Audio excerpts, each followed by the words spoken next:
Greetings, it's Mr. McNeal. Here is your overview for Intro to Engineering for approximately the next 6 weeks. We're going to be learning to use Fusion 360. Fusion 360 is an Autodesk product. That's the company that I believe makes it, and that is CAD. It's computer-aided design.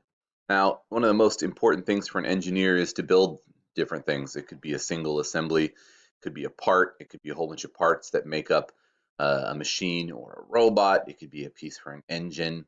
It could be sneakers. Anything you see generally that's been manufactured has been created using some form of CAD, and then it's either printed, whether it's mass printed or produced, or printed one at a time on a 3D printer or a CNC machine that cuts it out. So we're going to go through the first part, which is to learn CAD.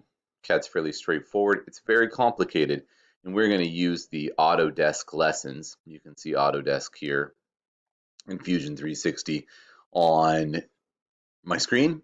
And we're specifically going to use this particular tutorial from Autodesk Design Academy, and that is the Fusion 360 for First Robotics competitions. Now, there's a specific reason I'm doing this. Decatur High School runs a robotics competition with First, and as part of the team, we use CAD. We use it to build a robot last year, and I'm imagining it will be used for all future years. So it is a fantastic way to get students ready to join the robotics team.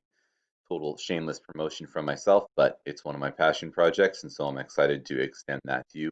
And it's really fun to be in the competition and to build a giant robot. Now, this isn't BattleBots. This is a robot that accomplishes a specific set of tasks, and we're going to learn how to use Fusion 360 for that process or that end over the next 6 weeks. All right, here we go. Make sure you follow the instructions step by step by step.